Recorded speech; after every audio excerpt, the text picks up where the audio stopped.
전통일연구원장이셨던 김태우 원장님 모셨나요? 네, 김태우 원장님 모셔서 또 귀한 강연 듣도록 하겠습니다. 큰 박수 부탁드립니다.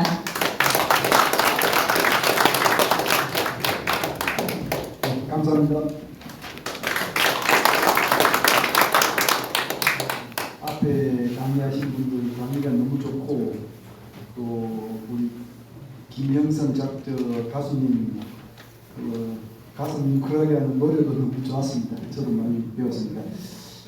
제가 오늘 드릴 말씀은 북한의 핵 위협 어떻게 대처할 것인가 여기에 대한 말씀을 드려야 하는데요. 제가 좀 최근에 많이 아파가지고 목소리가 좀 좋지 않습니다만 양해해 주시고요. 강의는 60분 정도로 생각하고 있습니다. 뭐 그렇게 오래 하려고 한다고 또 생각하시는 분도 계실 수 있는데요. 저는 제가 핵 문제를 전공한 사람이고 핵 문제만 가지고 제가 쓴 글이 한 1,500편은 넘을 것 같습니다. 그러니까 다음에 언제든지 필요하시면 핵 문제에 대해서 제가 말씀을 드리겠습니다. 오늘은 이 북한의 핵 문제를 신냉전이라고 하는 큰 국제 질서 속에서 보셔야 한다는 거, 이 얘기에서부터 출발을 해서 북한 핵 위협의 실체를 조금 정리를 하고, 그리고는 우리가 뭘 해야 되느냐, 이런 순서로 얘기를 한번 정리해 보겠습니다. 자, 그러면은 넘겨주시죠. 제가 하면 됩니까? 넘겨주십시오. 아니면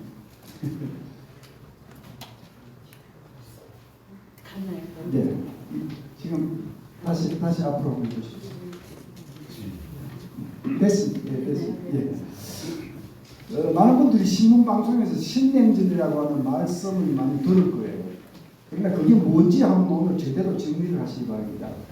과거에 우리가 냉전이라고 했을 때는요, 공산진영, 그러니까 소련을 필두로 하는 공산진영 세력과 미국을 필두로 하는 자유민주주의 진영 간의 양 진영 간의 대결이었죠. 그런데 지금은 조금 성격이 바뀌어가지고, 사실 뭐 공식적으로는 지금 러시아도 공산주의 체제가 아니잖아요. 공산주의 자체가 그대로 남아있죠, 물론. 그리고 중국도 정치는 공산주의 사회주의 체제인데 경제는 또 자본주의를 흉내내고 있잖아요. 근데 이게 그러니까 공산주의 대 서방 자유민주주의 대라는 성격이 아니고, 이제는 권위주의 독재 국가들과 자유민주주의 국가들 간의 대결이라고 보시면 됩니다. 권위주의 세력의 거두는 이제 순서가 좀 바뀌어서 러시아보다는 중국이 대장입니다. 자, 저기 앞에 예.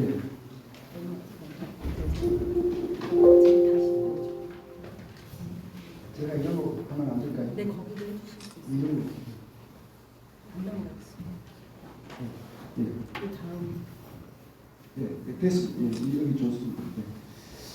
자, 지금 이제 이 권위주의 세력의 핵심 국가들이 어떤 나라들이냐면 중국, 러시아, 북한, 시리아, 이란 이런 나라들, 소위 불량 국가들. 그리고 그게 대처하는 서방 민주주의, 자유민주주의 국가들이 거두는 미국, 일본, 유럽, 나토, 한국 이런 나라들.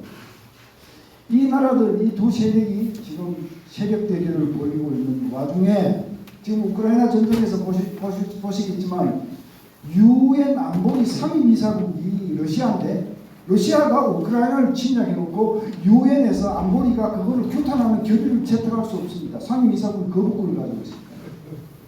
북한이 핵을 가지고 장난을 치고 미사일 뻑뻑 쏘아대는데도 중국, 러시아가 상임이사국이니까 유엔 안보리가 아무런 대북 제재를 하지 못합니다. 그러니까 이게 앞으로 이 상태로 가면 유엔 체제가 무너지고, 그리고 우크라이나 전쟁이 끝나고 나면 현재까지의 핵 질서도 붕괴될 수 있습니다. 그러니까 지금 인류는 엄청나게 큰 변화의 목전에 있다, 이렇게 보실 수가 있습니다. 누클리어 아마게돈이라는 얘기 들어보셨죠? 요한계시록에 나오는 종말입니다. 지구 종말 전쟁입니다. 핵으로 인해서 지구 종말이 올 수도 있다, 이런 가능성까지 지금 안고 있는 겁니다. 자, 이런 것이 신냉전인데, 이 신냉전 상황에서 지금 대한민국의 안보는 7가지 악재들에 의해서 고의당해 있습니다. 그러니까 뭐 민생에 바쁘신 우리 국민들은 이런 거 생각 안 하고 사시겠지만 자세히 따져보면 한국전쟁, 6.25 전쟁 전야 이래 지금이 아마 가장 위험한 순간이 아닌가 저는 그렇게 보고 있습니다. 대한민국을 둘러싸고 있는 7가지 악재를 하나씩 정리를 해보면 뭐 사실 이거 하나하나 가지고 다 1시간씩 말씀을 드릴 수 있는 그런 소재들입니다만 시간 관계상 제목만 정해보면 첫 번째 악재는 핵을 손에 쥐고 대한민국을 위협하는 북한입니다. 틀림없죠? 두 번째는 중국입니다.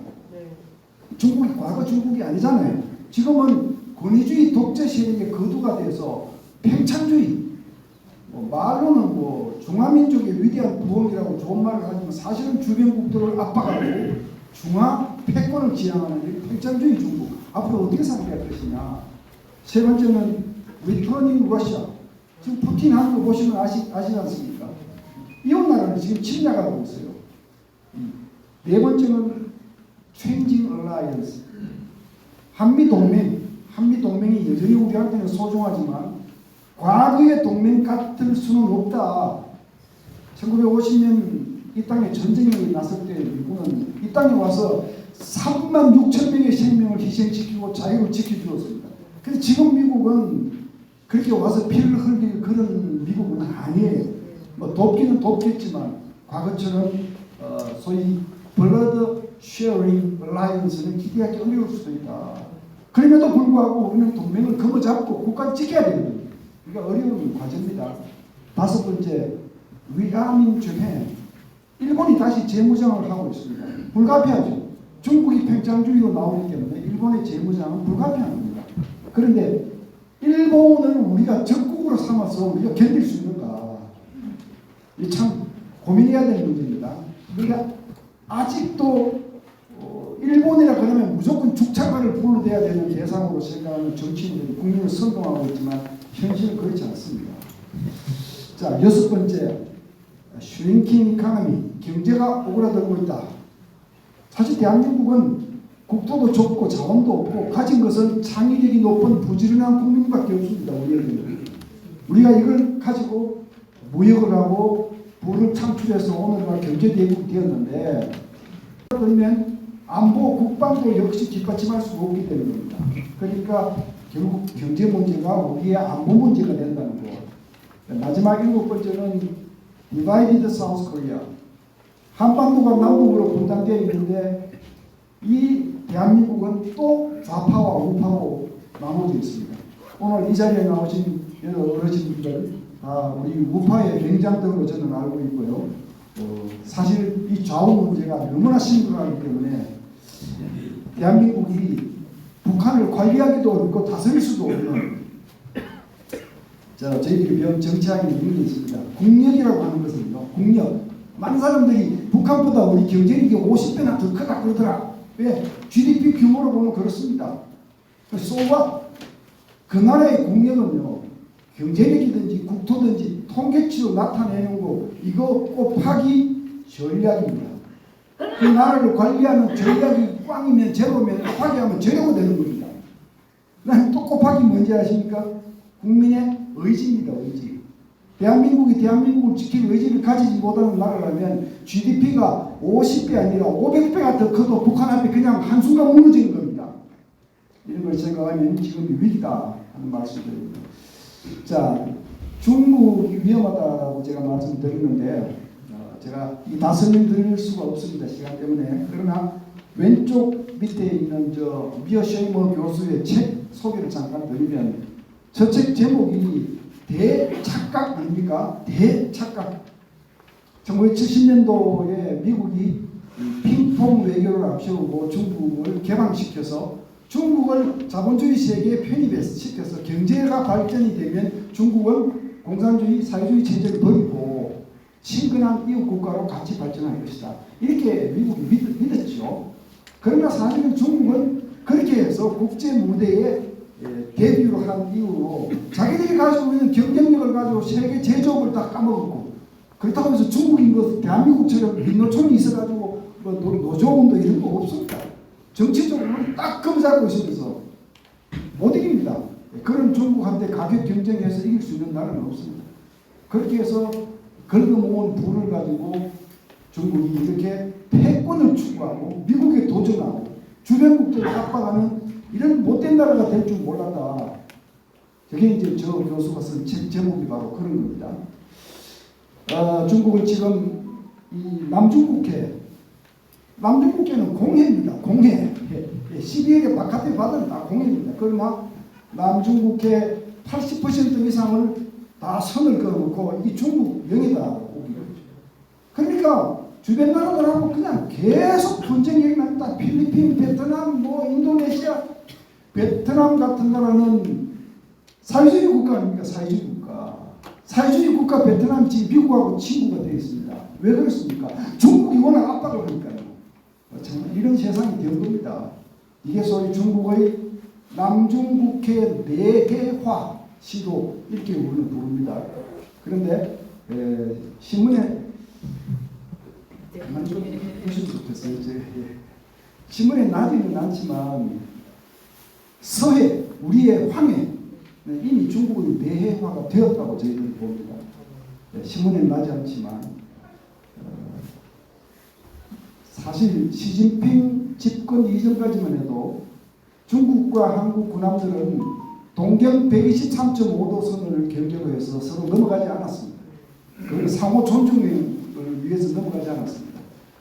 지금은 중국 군함들이 동경 124도 이동까지 막달락거리는데 대한민국은 거의 속수무책이죠. 우리가 가진 국력으로, 우리가 가진 해군력으로 중국을 상대할 수가 없죠. 네? 이런 일들이 지금 우리 바로 코앞에서 면전에서 벌어지고 있다는 사실. 다음. 중국, 특히 중국이 우리한테 어떤 위협을 끼치고 있는지를 제가 몇 가지 예를 들어보겠는데요. 밑에 왼쪽에 보시면 중국이 수많은 원자력 발전소를 동해안에 짓거나 운영하고 있는데 저게 만약 사고가 나서 방사능이 날아오면 어디로 날아갑니까? 제트 기류를 타고 다 동쪽으로 가는 겁니다. 한국과 일본으로 가는 겁니다. 근데 여기에 대해서 중국이 인근 국가들하고 단 한마디 상의한 게 있습니까? 중간에 보십시오. 미세먼지. 우리가 겪고 있는 미세먼지의 상당 부분이 중국 대륙에서 날아오지만 단 한마디 사과, 단 한마디 협의한 팀이 있습니까? 아주 마음대로입니다. 아주 마음대로입니다. 불법 오업, 세계적인 문제죠. 사드 보복 당했죠. 오른쪽 위에 보시면 우리 방공 식별구역, 대마도 쪽에 우리가 정한 방공식별구역과 일본이 선포한 방공식별구역이 조금 중복이 됩니다. 겹칩니다. 그런데 중국과 러시아의 군용기들이 매년 몇 번씩 정기적으로 그 중복되는 선을 타고 들어옵니다. 들어와서 한국과 일본의 방공식별구역을 무력화하고 저렇게 되면 한국과 일본 사이에 다툼이 생기죠. 이런 중국을 지금 저희들은 상대해야 합니다. 제가 뭐 저기에 중국 군사력의 군종을 쭉 적어놨는데 대한민국은 군종이 몇 개입니까? 4가지지요. 육해공군 해병대 아닙니까? 그런데 해병대는 행정적으로 해군에 속해 있어서 따지고 보면 3개 군종이라고도 볼 수 있습니다. 그런데 중국은 사실 군종이 8개입니다. 8가지입니다. 저 안에는 이 무장경찰. 저 무장경찰은 말이 경찰이지요. 사실 군대입니다. 장갑차 같은 걸 다 가지고 있고요. 티베트에 반란이 일어나고 하면 무장경찰이 가서 바로 때려잡습니다. 저 무장경찰 병력이 200만 명 정도 되는데 우리가 이제 교과서를 보면 중국 군사력은 정규군 200만 이렇게 나옵니다. 이거 웃기는 얘기입니다. 중국의 군종을 다 합치면 그보다 훨씬 많고 중국이 정말 전쟁을 하려고 동원령을 내리면 아마 1억 명의 정규군이 군복을 입고 싸우러 나올 수 있는 나라. 사실 우리가 이런 중국을 옆에다 두고 어떻게 앞으로 살아갈 것이냐 고민하지 않을 수가 없습니다. 자, 이런 신냉전 직서하에서 우리 북핵 문제 좀 보도록 하겠습니다. 넘겨주십시오. 자, 신냉전 한 가지만 더 말씀드리면 신냉전의 특징은요. 과거의 냉전 시절하고 많이 다릅니다. 지구 반대편에서 일어나는 안보 상황이 우리하고도 바로 직결되어 있어요. 네. 이만큼 세계가 좁아진 겁니다. 대한민국이 폴란드에 무기를 팔면 그 무기가 우크라이나로 넘어가고 러시아가 대한민국한테 화를 내는 뭐 이런 세상이 된 겁니다. 이제 소위 안보 이슈의 글로벌화, 국제화라고 볼 수 있는데 만약에 우크라이나 전쟁에서 푸틴이 핵을 사용하겠다, 핵을 사용했다, 미국이 이걸 막지 못했다. 그럼 우크라이나가 항복해야 되겠죠. 푸틴은 지금까지 점령한 땅을 기정사실로 만들고 추악한 승리를 거두겠죠. 만약 이런 세상이 온다면 곧바로 대만 해협과 한반도의 위기가 올 것입니다. 예. 시진핑은 뭐 지금 그렇지 않고 중국 대만 쳐들어가고 싶어서 그냥 손이 건질건질한데, 예? 그러면 대만의 사태가 벌어지면 김정일은 더욱더 심한 유혹을 얻을 겁니다. 미국이 우크라이나에 발목이 잡혀 있고 대만에 발목이 잡혔는데 한반도에서 핵 위협을 앞세우고 도발을 했을 때 과연 미국이 적극적으로 도와줄 수 있느냐? 이런 계산 못하는 사람이 어디 있겠어요? 제가 여기에 한반도 차악 시나리오라고 적었죠. 최악이라고 그러지 않고요. 그 이유는 최악 시나리오라는 건 당연히 핵 위협을 앞세우고 대한민국한테 전쟁을 도발하는 게 최악 시나리오죠. 근데 그럴 가능성이 높지는 않다라고 치더라도 차악 시나리오 가능성은 거기에 비해서는 상당히 높습니다. 그러니까 핵 위협과 핵 강압을 앞세우고 국지 도발을 합니다. 국지 도발. 네. 핵 위협이라고 하는 것은요, 누클리어 블랙메일이고요. 핵 강압이라고 하는 것은 누클리어 코어전이라고 부르는데, 핵 공갈, 핵 위협은 뭐냐면 내 이거 핵 가지고 있으니까 내가 하는 일에 신경 꺼. 내가 하는 일이 대들지 마. 이게 이제 핵 협박입니다. 핵 공갈입니다. 핵 강압은 뭐냐면 무슨 한국이 뭘 하려고 이렇게 했을 때 그 제자리 돌아가. 제자리 돌아가지 않으면 나 핵 쏠 거야. 원상복귀 시키는 이걸 핵 강압이라고 했는데, 북한이 이런 핵 공갈과 핵 강압을 앞세우고 서해 5도, 서북 5도를 전격 점령하고는 이 황해도와 경기도 사이의 중간선, 이게 북한이 1999년부터 재계 해상 경계선이 되어야 한다고 주장하고 있는 선입니다. 그런데 6.25 역사를 따지면 지금 말도 안 되는 거죠. 말도 안 되는 거 아시죠? 6.25 전쟁이 정전될 때 북한은 단 한 척의 군함도 없었고요. 예, 모든 섬은 다 유해군이 다 차지했었고 그 공짜로 다 넘겨줬잖아요. 공짜로 다 넘겨주면서 백령도까지는 우리가 지키겠다. 이렇게 해서 나머지는 다 공짜로 준 겁니다. 예? 북한 해군이 다시 생기면서부터 서해 도발이 시작되었고 지금 저렇게 주장합니다. 북한이 서해 도서들을 전격적으로 집어먹고 저 경계선이 지금 경계선이라고 우기고 나온 다음에 대한민국 어떻게 할 거냐. 그래서 우리가 수복하기 위해서 군사작전을 시작하면 핵 쏠 거야. 핵 쏠 거야. 이러면 여러분이 대통령이라면 쉽게 수복작전 하라고 명령하실 수 있겠어요? 이런 가능성은 충분히 우리가 있다고 봐야 됩니다. 그래서 제가 그러잖아요. 한국전쟁 전야 이후에 지금이 가장 위험한 순간이다. 자, 다음. 이제 북핵 얼마만큼 위험한가에 대해서 말씀드리겠습니다. 뭐 핵얘기는 뭐 하려면 한없이 드릴 수 있는데 오늘 그냥 딱 액기서만 말씀드릴게요. 지금 북한이 핵 개발을 지금까지 쭉 해왔는데 김정일, 김일성 시대에는 미사일 발사를 한 30번 정도밖에 안 했어요. 그런데 2012년에 김정은이가 집권하고 나서 지금까지는 177회, 금년에만 40회, 금년에만 40회, 금년에만 미사일을 한 100기 정도 쏘았습니다. 이건 완전히 광란입니다. 광란입니다. 네. 저만큼 미사일을 자주 쏜다는 얘기는 핵무기를 배치하고 발전시키기 위해서 계속 쏘는 겁니다. 핵군사력을 증강시키기 위해서. 그래서 그 결과가 어떻게 됐느냐면 지금 북한은 미국을 협박할 수 있는 핵무기와 대한민국과 주한미군을 협박할 수 있는 핵무기로 사실 나누어서 개발하고 있습니다. 그 미국을 협박할 수 있는 무기들은 ICBM 같은 거죠. ICBM. ICBM이 뭔지 우리 여기 여성분들 혹시 들어보셨습니까?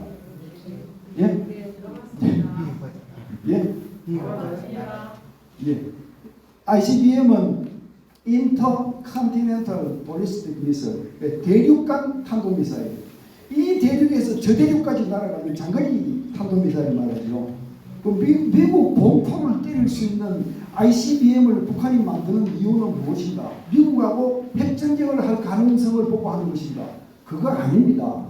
그거 아닙니다. 북한은 미국 영토를 탐하지 않습니다. 탐할 수도 없습니다. 미국과 한국이 맺고 있는 동맹을 흔들기 위해서 미국을 위협하는 겁니다. 네? 이걸 우리 제대로 아셔야 돼요. 제대로. 북한이 뭐가면 미 본토 때리겠다고 막 공갈을 치면 미국 국민들이 뭐라고 얘기하겠어요? 아니 우리가 대한민국 지켜주기 위해서 북한이 핵 위협까지 당해야 되느냐? 대한민국이 그렇게 지켜줄 만한 가치가 있는 나라냐? 문재인이 같은 대통령 등장해서 북한하고 내통하고 정보 다 보내고 개 난리를 치는데 그런 나라를 위해서 우리가 핵 위협을 우리가 당해야 돼? 이런 불만들이 쏟아져 나오기를 기다리는 거죠. 그 다음에 남쪽을 향해서는 사거리가 짧은 미사일들, 직접 전쟁이 나면 바로 때릴 수 있는 무기들을 개발하는데 제가 왼쪽 밑에 저 그림을 하나 소개해놨는데 저게 KN-23이라고 하는 소위 북한판 이스칸데르라고 하는 탄도미사일입니다. 제가 이제 그 예를 하나만 들은 건데요. 우리가 가지고 있는 미사일 방어망, 뭐 여러분 신문에 많이 나잖아요. 미군이 가지고 있는 사드도 있고 한국군이 가지고 있는 이 팩2 플러스라고 하는 시스템도 있고 한국이 지금 만들고 있는 천궁 뭐 이런 것도 있습니다. 자 그런데 우리가 가진 미사일 방어망은 기본적으로 탄도 미사일 방어체계입니다. 탄도 미사일 방어체계입니다. 그 탄도 미사일이 뭔데? 탄도 미사일이라고 하는 것은 이렇게 미사일이 하늘로 올라가서 그 무기를 가지고 자유낙하에서 내리꽂히는 겁니다. 이게 탄도미사일입니다. 기본적으로 그렇게 비행합니다. 그러니까 북한이 탄도미사일이 날아오면 이쪽에서 레이더로 포착을 해서 날아오는 궤도를 예상해서 요격 미사일을 발사해서 공중에서 부딪히게 하는 거죠. 그게 요격하는 겁니다. 막아내는 겁니다. 그런데 이런 미사일은 정직하게 오다가 다시 한 번 더 부딪히는 거, 변칙 기동을 하는 거죠. 그럼 이쪽에 방어체계가 확 혼란이 빠지는 거죠. 쉽게 얘기해서 저런 미사일은 지금 우리가 가진 현 체제로는 못 막습니다. 못 막습니다. 북한이 또 그동안 극초음속 미사일이라고 하는 여러 번 시험 발사한 거 아시잖아요. 극초음속. 보통 우리가 초음속 그러면 슈퍼소닉이라고 부르죠. 음속을 넘긴다고. 극초음속은 그거가 더 빠릅니다. 하이퍼소닉이라고 부르는데 이거는 탄도미사일이나 순항미사일에 달려서 핵무기가, 핵탄두가 날아와서 마지막 부분의 목표 지점에 와서 딱 분리가 돼서 분리가 된 이후에 이 탄두가 활공을 합니다. 비행기처럼 활공합니다. 그런데 그 속도가 음속 5배가 넘을 때 극초음속이라고 부릅니다. 이런 미사일은 지금 우리 체계로는 못 막습니다. 그러니까 이미 사실은 북한 미사일에 우리는 구멍이 뻥 뚫려 있는 상태입니다.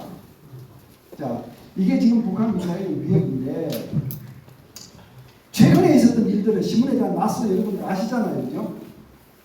그 한미일 3국이 해군 훈련을 한다고 할 때부터 북한이 미사일을 또 쏘기 시작해서 9월 25일날 미사일을 쏘기 시작해서 지금까지 60기 이상 쏘았어요. 그런데 여기에 굴하지 않고 한미 공군훈련, 한미일 해군훈련, 미일 해군훈련, 미국도 강력하게 지금 맞서고 있죠. 강력하게 맞서고 있죠.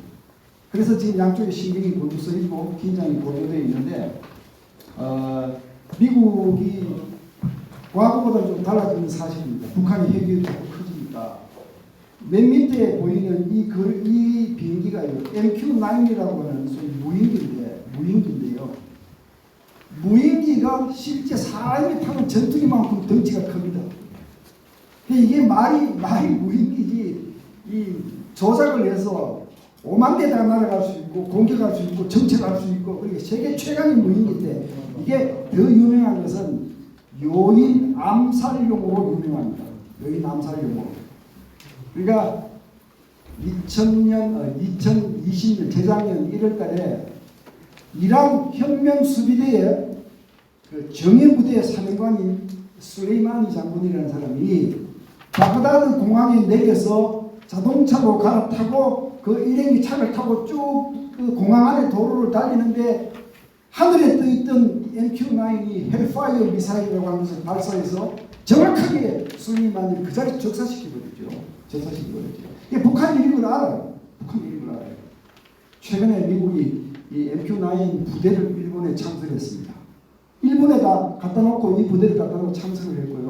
한국에도 이 비행기가 와서 훈련을 했고요. 또 비질런트 스톰이라는 공군 훈련 때는 죽음의 백조라고 하는 그 유명한 스텔스 폭격기가 들어왔는데 동해안으로 들어오지 않고 서해안으로 들어왔어요. 이건 뭐 북한한테 어마어마하게 민감한 거죠. 네. 그러니까 그때 북한은 이 소위 일선 지휘관들한테 땅 속에서 지휘하라고 근무하라고 명령을 내리고 하여튼 굉장히 긴장이 고조되어 있습니다. 지금. 그런데 미국이 옛날 같지는 않다. 우리한테 상당히 반가운 일이죠. 그 정도로 충분하지 않습니다. 자, 그러면은 북한 핵이 이 정도로 위험해질 동안 대한민국은 그동안 뭘 했느냐. 사실 북한의 저 핵 특급이라고 제가 이름을 붙였는데요.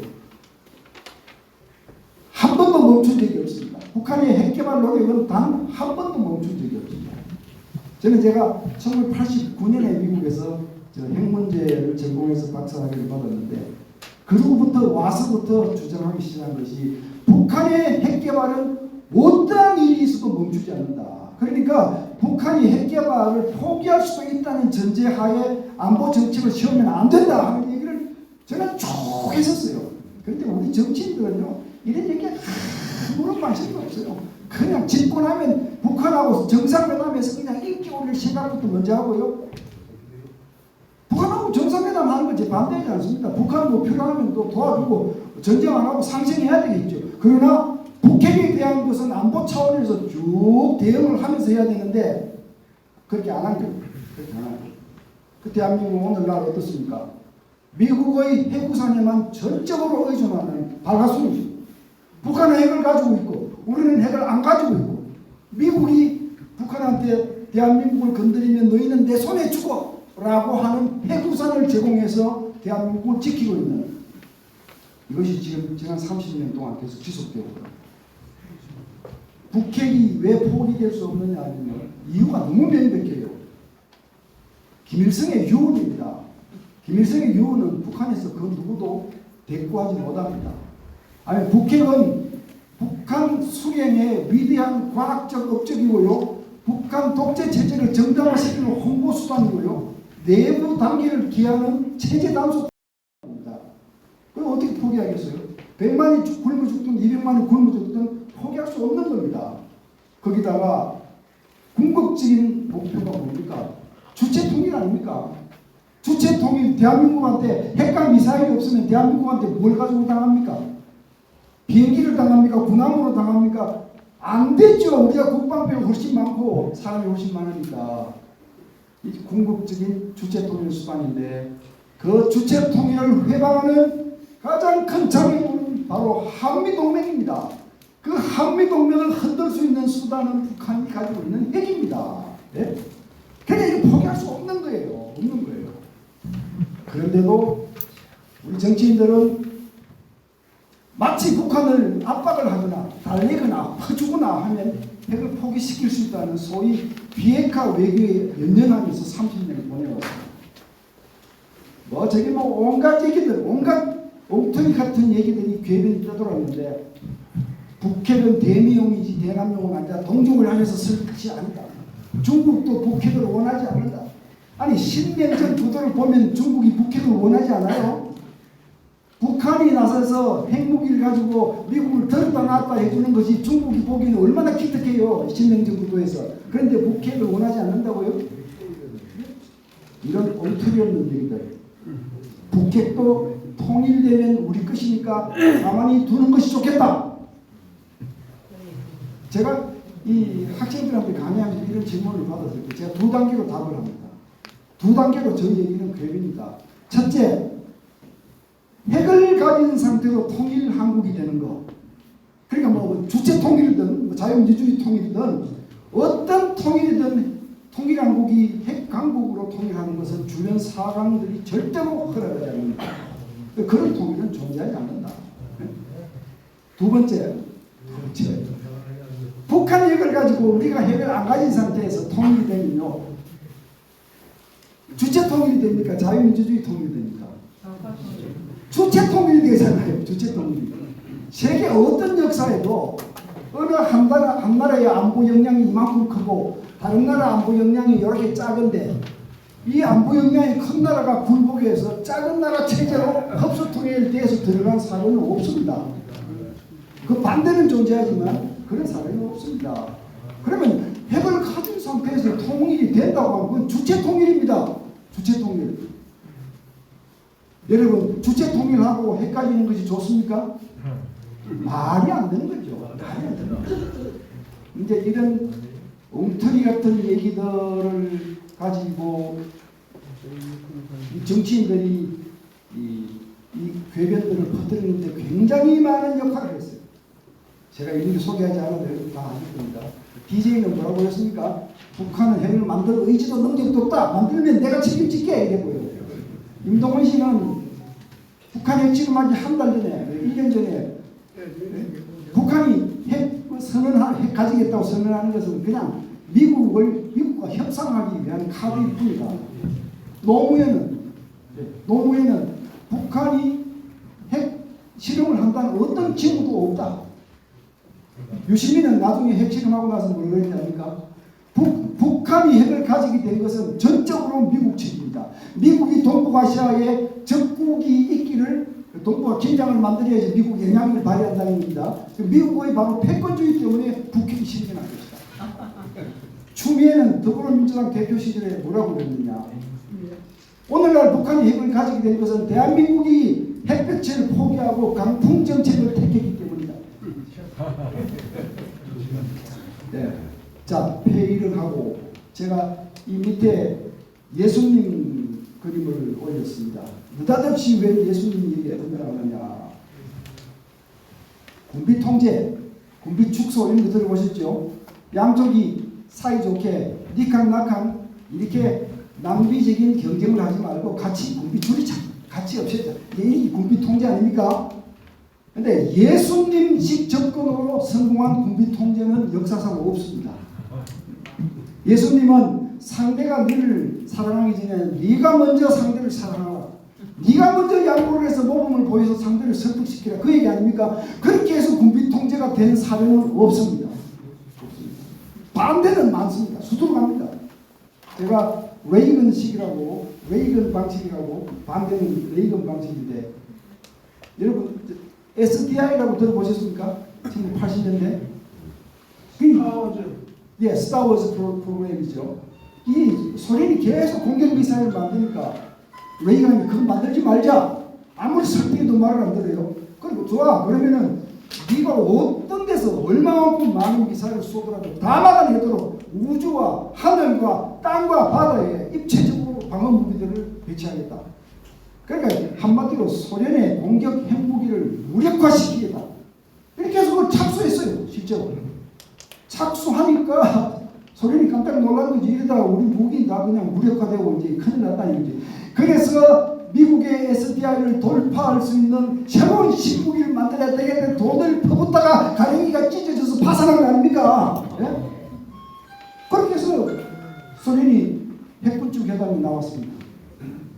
그 이후에 많은 핵군축 회담들이 이루어졌어요. 그러니까 레이건식은 있어도 예수님식 군비 통제는 없다. 자, 여러분들 제가 한반도 북핵 문제를 상대하기 위해서 뭐 해야 되는지 제가 답을 이미 드렸습니다.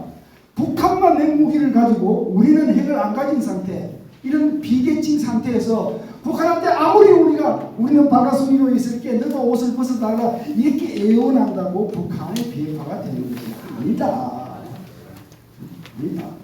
그러니까 북한 너희 핵 가지고 있어. 그러면 우리도 가지고 있어. 그럼 너도 무용지물 되는 거야. 이렇게 해서 북한의 핵 무력 자체가 부담이 되도록 만들어주지 않으면 한반도 비핵화는 불가능한 것입니다. 여러분 동의하십니까? 동의하신다면 우리와 같은 박수를 쳐주십시오.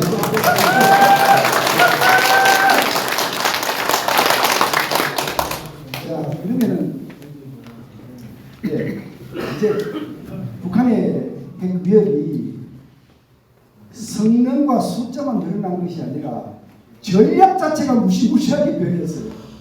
이거는 이제 저희 같은 전문가들이 아니면 보통 신경을 안 쓰는 부분인데 제가 줄여서 말씀드릴게요. 북한이 2006년에 첫 핵실험을 하고 나서는요, 겸손 코스프레를 했습니다. 겸손 코스프레. 그건 뭐냐면 우리가 핵을 가지고 있어도 다른 나라한테 사용할 목적이 아니다. 우리를 쳐들어오려고 하는 그냥 외부 세력을 억제하기 위한 용도일 뿐이다. 걱정하지 말라. 그리고 우리는 핵을 가지고 있어도 핵을 안 가진 나라한테는 절대로 사용하지 않는다. 너무 겁먹지 말라. 이건 겸손 코스프레인데 이걸 왜 하느냐 하면요, 내가 핵을 가지고 있도록 조용히 허락해 달라. 이게 외교입니다. 핵 외교입니다. 그러나 저희가 그때 예고했죠. 이 겸손 코스프레는 오래가지 않는다. 자, 그럼 지금 어떻게 변했느냐? 2013년도에 핵 보유법이라는 법을 제정했습니다. 그 법 내용을 보면요, 제5조를 보면요, 이렇게 되어 있습니다. 잘 한번 들어보십시오. 제5조를 보면요, 우리 조선민주주의인민공화국은 비핵국이 핵국가 야합에서 우리를 대적하지 않는 한 그 비핵국에 대해서 핵을 절대로 사용하지 않는다. 이게 되게 착한 얘기로 들립니까? 이걸 그대로 말을 바꾸어서 하면요, 의미를 그대로 두고 바꾸어서 하면 이겁니다.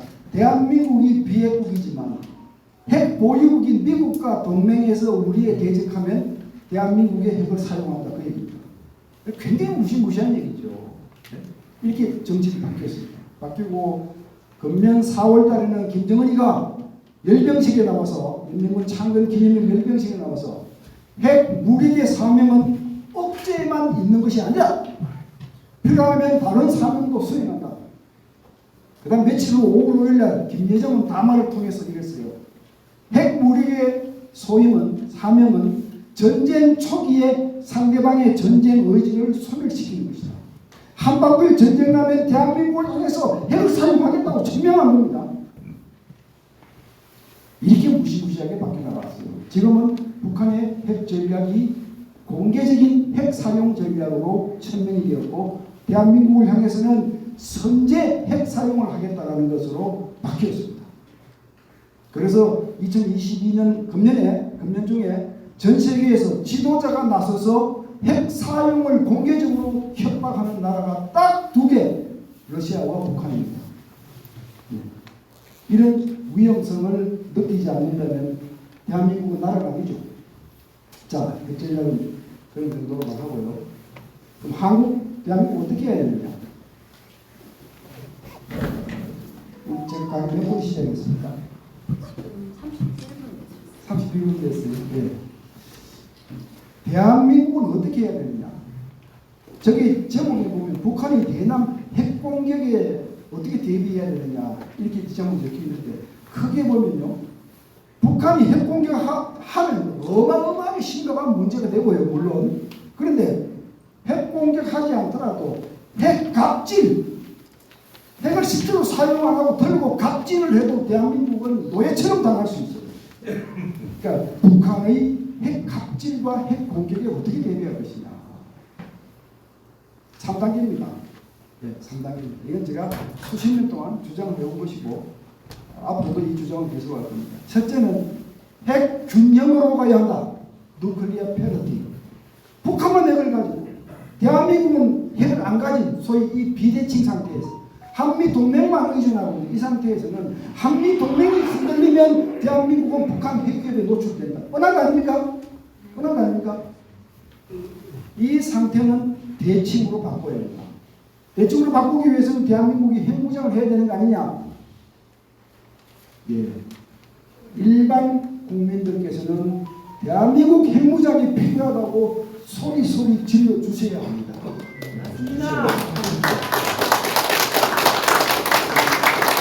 그런데 실제로 우리 정부나 저 같은 사람, 저는 핵 전문가로 쭉 생활해 왔으니까 이런 입장에서 한국의 핵무장을 주장하는 것은 무리가 있습니다. 왜 그러냐면 지금 미국은요, 일본, 대만, 한국 같은 동맹국들에게 너희들이 직접 핵무기 가지려고 하지마 이렇게 말립니다.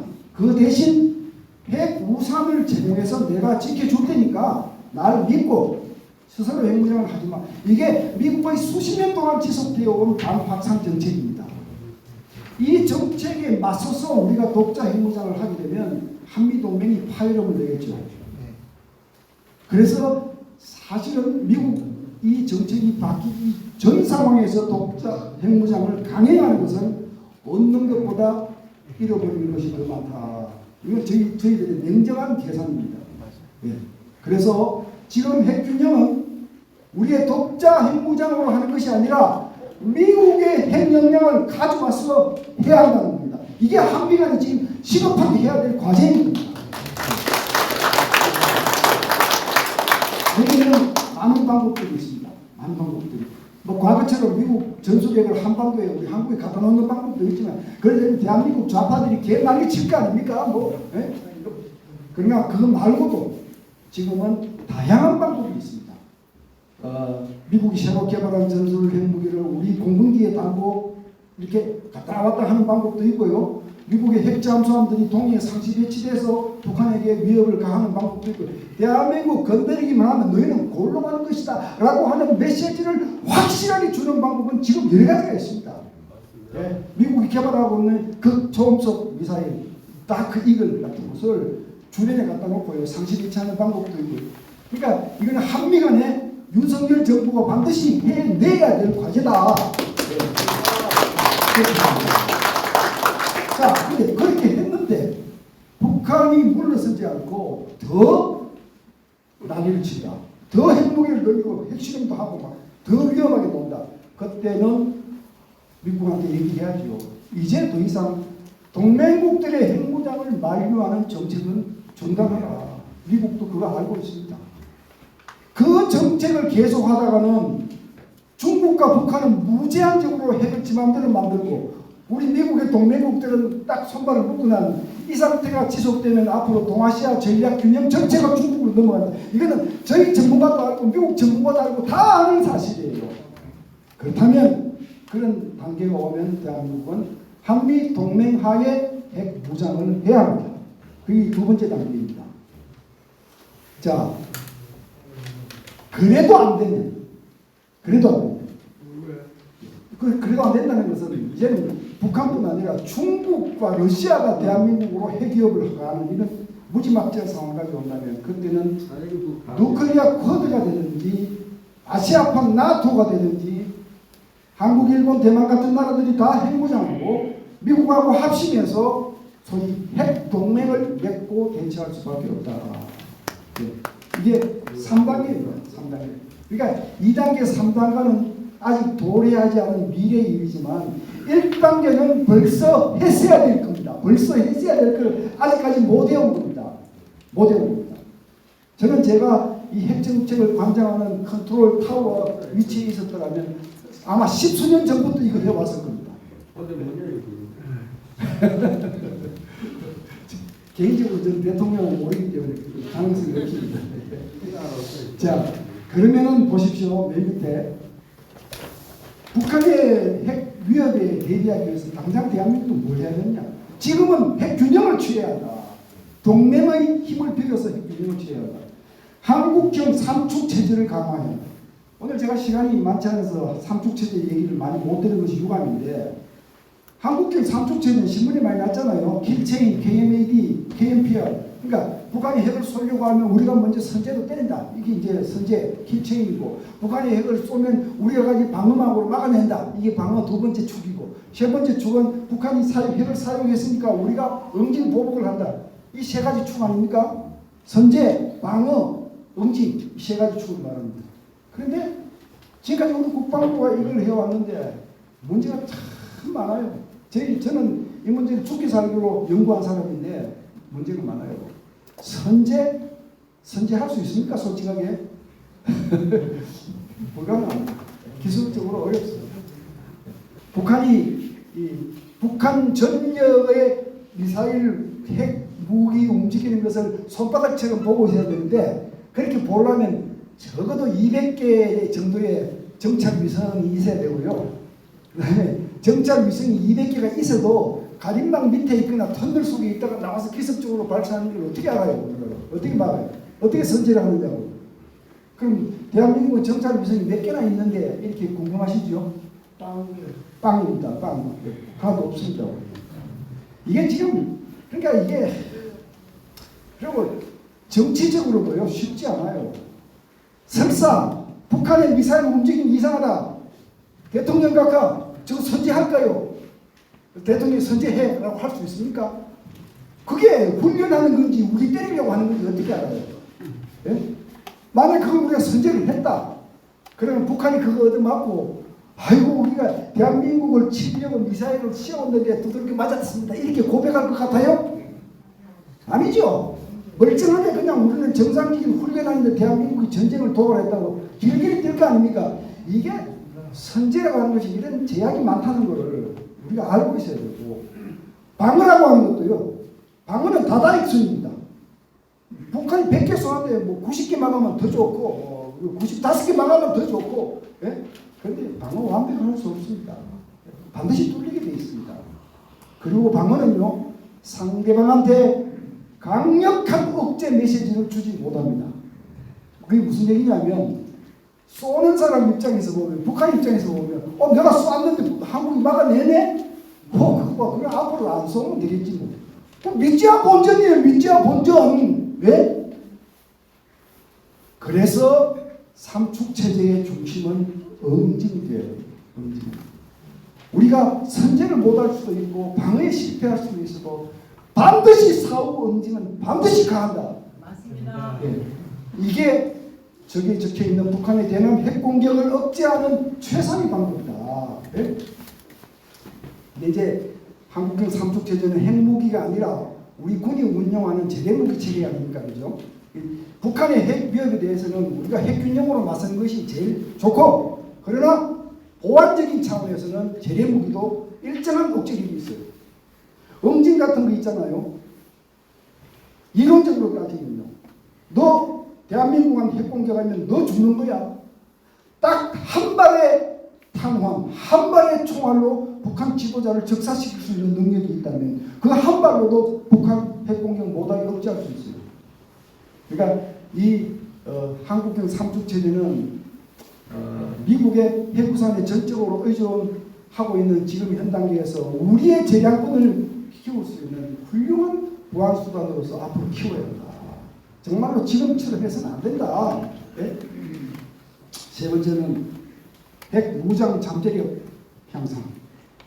자, 제가 이 단계에서는 동맹의 핵 역량을 빌릴 수밖에 없다고 말씀드렸지만 갑자기 상태가 나빠져서 대한민국이 핵무장을 직접 해야 되는 상황이 온다면 급속도로 핵무장 국가로 변신해야 될 거 아닙니까? 네? 그러기 위해서는 평소에 핵 능력을 다 갖추고 있어야 됩니다. 그래서 컨트롤 타워가 필요한 거예요. 네? 이 부품은 네가 만들고 이 물질은 네가 만들고 이 장치는 이쪽에서 만들고 해서 그 각자는 자기가 하는 것이 뭔지 몰라도 국가 컨트롤 타워에서는 그것들을 조합하면 급속도로 핵무장을 할 수 있다는 그림을 그리면서 컨트롤 타워를 유지해야 되는데 우리 정치인들은 도무지 이런 데 관심이 없어요. 도무지 관심이 없어요. 네? 이거는 뭐 좌파 우파 하는 것이 똑같아요. 제가 보면 도무지 관심이 없어요. 네? 이제부터는 그렇게 하면 안 된다. 네? 이제부터는 그렇게 하면 안 된다. 자, 이제 시간이 다 돼가므로 한미일 얘기 제가 몇 분에 마치면 한 시간입니까? 예, 지금 한 15분. 15분 남았습니다. 50분, 50분, 50분. 좀 지겹죠? 아닙니다. 시간 좀 더 드리면 안 될까요? 제가 왜 그런지 말씀드릴 수 있는데요. 지금요, 이 신냉전 시대, 북핵 시대에 지금 떠들고 있는 주로 이제 좌파들이 저런 얘기를 많이 하는데 궤변들 몇 가지를 제가 한번 정리를 해봤어요. 북방 삼각, 남방 삼각식의 이 냉전적 사고방식은 바람직하지 않다. 이걸 방송에 나와서 떠드는 인간들이 있어요. 아니 도대체 어떤 놈이 북방 삼각, 남방 삼각 이거 대기를 하는 것을 원하는 사람이 어디가 있어요? 우리가 원해서 합니까? 예? 북방 삼각이 저렇게 똘똘 뭉쳐서 대한민국 위협하니까 우리도 남방 삼각으로 대학을 해야 돼, 살아남는 거 아닙니까? 근데 이걸 뭐 우리가 원해서 하는 거예요? 야, 이런 무식한 얘기들이 지금도 떠돌고 있어요. 예?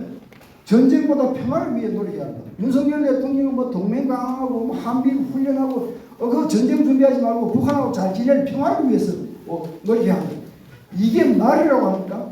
방위 출신이라서 그래요. 방위 출신. 북한이 대한민국을 건드리기만 하면 너희들 큰일 날 거니까 건들지 마. 그러니까 전쟁 포기해. 이렇게 해서 평화를 지키기 위해서 하는 거 아닙니까? 맞습니다. 우리가 전쟁 준비를 하고 전쟁에 대비하는 이유는 전쟁을 하고 싶어서가 아니라 평화를 위해서 하는 거 아닙니까? 맞습니다. 이게 평화 노름이고 전쟁 노름이고 서로 다르다고 얘기하는 인간들이 이게 제정신이에요? 이 논리를 모르고 얘기하는 것은 바보 천치고 알면서 얘기하는 것은 종북입니다. 맞습니다. 그렇죠? 그렇다면 박수 치셔야지.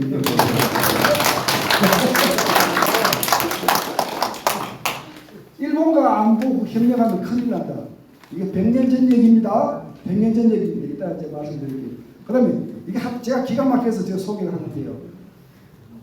문재인이 국방개혁 2.0을 하면서 군부대를 해산하고 군병력을 왕창 지금 죽였어요. 왕창 죽였어요.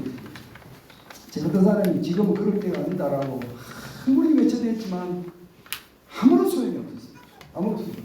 심지어 이번 이 대선 과정에서도 윤석열 대표, 윤석열 후보를 돕는 쪽에서도 그 장군들, 예비역 장군들이 나와서 저 얘기 맞습니다 하고 공감하고 이 난리 발광을 제가 그런 사람들 가지고 똥배라고 그래요. 똥배라고.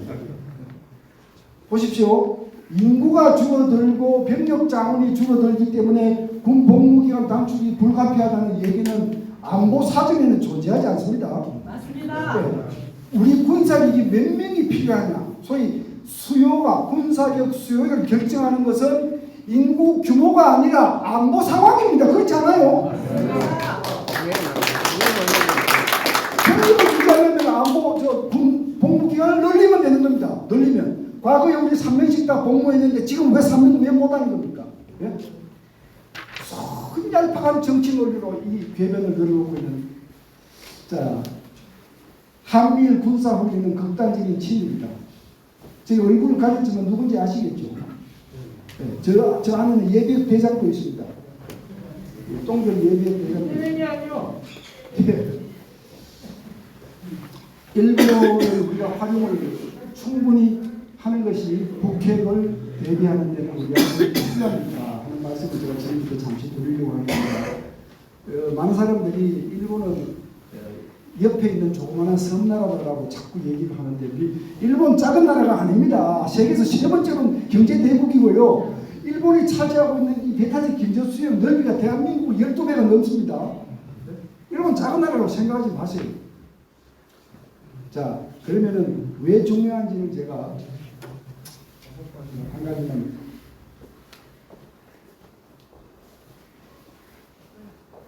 이거 좀 넘겨주세요. 예, 아니 그럼 이게 이러면 안 되는데. 예. 아니, 예, 됐습니다. 여러분, 저 유엔사 후방기지라는 말씀 들어보셨습니까? 일본인 네, 일본에 있는 유엔사 후방기지. 굉장히 많은 분들이 막연하게 알고 계시는데 이게 뭐냐면 이런 겁니다. 한국 전쟁이 1953년에 끝났고 그 전쟁 동안 미군은 유엔 깃발을 달고 유엔군의 일원으로 한국에 와서 싸웠죠. 그죠? 바로 유엔군을 보내기 위해서 설립된 것이 유엔사령부입니까? 유엔사 아닙니까? 근데 이 전쟁이 끝나고 유엔사가 서울로 이전을 했습니다. 이전을 하면서 이 유엔사에서 일본에 있는 미군 기지들 중에서 일본에 있는 미군 기지가 총 89개가 있는데 그 중에서 가장 큰 것 7개를 골라서 유엔사 후방 기지로 지정을 했습니다. 그 유엔사 후방 기지에는 뭘 하는 데냐? 거기에 전쟁 물자들이 비축되어 있습니다. 전쟁 물자들이. 목적은 한반도에 전쟁이 다시 일어나면 미군이 한반도에 오는데 일본에 와서 또는 뉴질랜드, 호주 같은 서방 국가들이 한국에 온다. 그러면 일본에 와서 그 전쟁 물자를 받아서 재편을 해서 한국으로 날아오는 겁니다. 그러니까 이게 사실 우리한테는 생명과 같은 존재 아닙니까? 생명과 같은 존재. 예? 여기에 있는 기지들 제가 다 시간이 없어서 자세히 소개를 못 드립니다만 요코다 공군기지, 저 기지 6.25 전쟁 동안에 B-29의 출격 기지였습니다. 여러분 그 다부동 전투 때 B-29 100대가 날아와서 외관을 폭격해서 인민군들 작살내고 그다 요코다에서 날아온 겁니다. 예? 요코다에서 날아오고 또 나머지는 이 오키나와에서도 날아오고 앞으로 전쟁이 나면 요코다는 또다시 미국 폭격기들의 출격 기지가 될 겁니다. 요코스카 해군기지. 저건 어마어마한 기지입니다. 동경 앞에 있는 미치남대 사령부가 저기 있고요. 전쟁 나면 미국의 해군들이 다 저기 쏩니다. 다 저기 쏩니다. 사세보 해군. 사세보는 이저 쿠슈에 있습니다. 바로 제주도 바로 밑입니다. 저거는 미국이 서태평양에 가지고 있는 해군 기지들 중에서 최대로 큽니다. 저 비축기 중에 최대로 큽니다. 저기에는 탄환, 탱크, 유류, 군복 큰 산더미처럼 재놨는데 저기 있는 유류가 미 칠함대가 석 달 동안 사용할 수 있는 분량의 유류가 비축되어 있고 그러니까 이게 지금 한반도에 전쟁이 나면 저 기지들은 우리한테 보물덩어리입니다. 보물덩어리. 가데나 공군기지는 오키나와에 있습니다. 근데 이 가데나 공군기지는 미 공군이 가지고 있는 세계 최대의 해외 기지입니다. 여기는 없는 게 없어요. 전투기, 폭격기, 조기 경보기, 정찰기, 무인기 없는 게 없어요. 한반도에 전쟁 나면 여기서 날아오는 출격하는 전투기는 1시간 만에 휴전선까지 날아옵니다. 1시간 만에. 그 다음에 후덴마에 있는 이 미 해병 제3원정단 이 부대는요 전쟁 나면 가장 먼저 한반도에 달려올 수 있는 미군 현역 군인들이 바로 후덴마에 있습니다. 그래서 실제로 이 일본 후방기지를 알고 근무해 본 사람들 장광현 박사라고 제가 참 좋아하는 분이 예비역 소장인데 이분이 이제 정전위원회 수석 대표가 하고 또 보니까 유엔사 후방기지라고 하는 것이 오로지 대한민국의 전쟁 재발됐을 때 그거 활용하기 위해서 미국이 비축해 놓은 그러니까 미국이 유엔의 이름으로 비축해 놓은 장치인데 유엔 역사상 유일하게 대한민국만을 위해서 이렇게 만들어 놓은 체제는 이거 하나밖에 없더라. 맞습니다. 그런데 대한민국 국민들 중에서 유엔사 해체해라. 이건 미친. 이건 미친. 이게 한미일 3국간의 안보 협력이 되지 않고 이 기지들을 제대로 활용할 수 있겠어요? 그러니까 100년 전에 일본은 우리를 침탈하는 침략국이었지만 지금은 구도가 다릅니다. 대한민국이 만약에 일본한테 죽창 하나 불러대고 일본을 적국이라고 좌파들이 선동하는 대로 휩쓸려 간다면 대한민국이 이제 50조밖에 안 되는 국방 예산 가지고 중국 위협 막고 북한의 도발을 막고 거기다 일본도 막고 이게 지금 국방이 되는 거예요. 예? 이 현실을 제대로 알고 여러분들 후배들한테 가르쳐 주셔야 됩니다.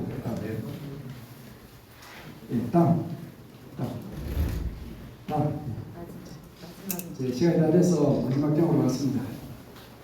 북한의 핵 위협, 핵 산용 위협, 핵 갑질 위협, 그리고 그걸 포함한 대륙으로부터의 위협을 대처하기 위해서 지금 윤석열 정부는 뭐 해야 되느냐. 저한테 물으신다면 이 5가지를 급히 시급 과제로 제가 제시를 할 겁니다. 첫째는 동맹과 자유우방과의 안보공조 강화. 지금 이것밖에 없습니다. 우리가 중국하고 붙으면 중국이 대한민국 생존을 보장해 줍니까? 아니잖아요. 중국은 여전히 중요한 나라이기 때문에 중국하고 전쟁하지 않고 상생할 수 있도록 노력하는 것. 이건 외교적으로 하는 것이고 안보 차원에서는 우방과 동맹을 강화할 수밖에 없고 이거 지금 윤석열 정부가 잘 하고 있습니다. 솔직하게 윤석열 정부가 제 마음에 들었다 안 들었다 하는 게 많은데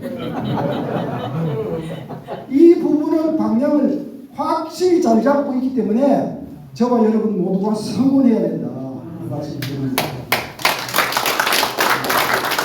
한반도 핵균형 아까 제가 중요성 충분히 말씀드렸습니다. 지금 비대칭 상태 북한만 핵을 가지고 대한민국이 방어받고 있는 이 비대칭 상태를 빨리 해소해야 한다. 세 번째, 독자 핵무장 장벽의 감량. 이거는 평소에 하고 있어야 한다. 아니 수십 년 전부터 해오고 있었어야 했다. 네 번째, 한국형 삼축체제 강화. 이것도 우리의 재량권, 한미동맹이 흔들릴 때에도 우리 스스로도 재량권을 가지고 있어야 한다. 이런 차원에서 지금부터는 정말 적극적으로 해나가야 됩니다. 마지막으로 국방개혁, 지금 엉터리 국방개혁 세워야 합니다. 지금이 어느 때인데 군대를 줄입니까? 네? 강원도에 저는 뭐 문재인 정부 들어서고는 완전히 잘렸지만 방송과 강연에서 완전히 잘렸지만 박근혜 정부 마지막까지만 해도 제가 안 가본 군부대가 없습니다. 사실. 그런데 제가 가본 군부대 중에서 이미 10개가 해체되어 있습니다. 강원도 25사단 이기자 부대이면 다 해체되고요. 지금 그럴 때가 아니에요. 네? 지금 그럴 때가 아니에요. 그렇다면 이 엉터리 국방개혁을 원천 폐지하고 동북아 최강 군대로 다시 거듭나야 된다. 80만, 중기군 80만의 동원 예비군, 정예화된 동원 예비군 이제는 이 정도 규모로 다시 키워야 되고 우리 경제력 충분합니다. 아까 우리 앞서 말씀 드린 우리 김수현이 참 얘기 참 좋은 얘기 많이 하시던데 그 엉뚱한 뭐 젠더 이퀄리티 엉뚱한 짓거리 하지 말고 국방을 키워야죠. 국방을. 네? 국방을 키워야죠. 자 밑에 빨간 글자들 제가 안보 강의를 가면 늘 군인들한테 외치는 얘기입니다. 다 아시겠죠? 부동예산 안보 문제에 대해서는 산처럼 미동도 하지 말라는 거예요. 산처럼. 예? 뭐 북한하고 뭐 거래를 하든 뭐 화해 협력하든 오케이 필요하면 해야지. 그러나 안보 문제는 그거하고 별개로 미동도 하지 말라는 거예요. 예? 맞습니다. 100년 천마 죽기 살기로 훈련하고 있어야 돼요. 거항 사위 평안할 때 위기를 생각하라. 예? 유비무환 의사들은 제가 유비무환 그러니까 뭐 비올 때는 환자가 안 온다 그 얘기다. 그거 아닙니다. 그거 아닙니다. 자, 우리 같이 한번 제가 먼저 선창해서 외치겠습니다. 큰 소리로 같이 외치고 강의 마치겠습니다. 유비무환, 거항사위, 백년천마, 부동예산. 감사합니다.